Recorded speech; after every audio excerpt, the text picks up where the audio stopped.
I've talked a lot about success and deadlines on my channel, but, I'm starting to rethink deadlines.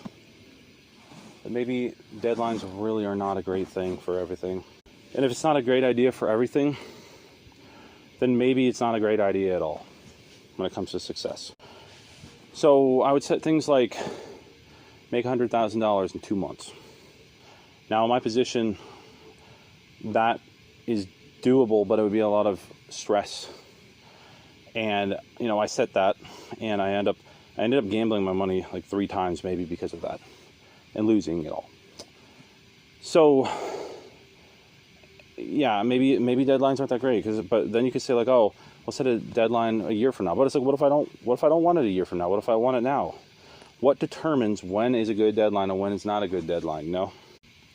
Another example is, what if you said, I want to be married by 2027, a specific date. But, you go with that and you force it and you end up marrying somebody who's really bad, and then you lose half your money. Or what if you say, I want to date this person by this day, and then it comes down to the last day and you're just bugging her phone, you're messaging her nonstop, and then you end up getting the police called on you for harassment, for unwanted contact. Now, maybe if you have a mindset of you don't need those things, but you're aiming, like you're trying your hardest to get those, maybe it can work. Maybe I'm thinking too much into it, and I might still do deadlines, but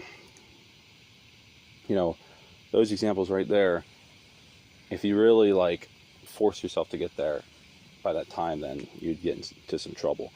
So maybe the best thing is to maybe it's just to accelerate you and get you moving faster. But then again, I don't know if I'm risking my money because of the deadline, or if it's just a thing that I do, because I feel like I've done that before, wasting my money without the deadline. So maybe they're still good. Just interesting to think about. I'm just trying to figure this all out, because I've had a lot of success. Sometimes I don't know how I've done it, but then I lose a lot of the success. And sometimes I'm just thinking that the only answer is the NoFap thing, because everything just works so easy. But then if you're on it so long, then you're focusing on it too much. So maybe you're only supposed to be on NoFap for 30 days, 90 days, and then once you do that, it's then you don't think about it anymore, because it's more habitual, and you've learned your lesson for how bad it can be. Even if you slip up, you know not to slip up too much. So maybe that's the way. Maybe everything just needs to be goals, and then you switch, after you complete the goal, then you kind of put it on a routine, or you just kind of forget about it, because it's just supposed to boost you maybe.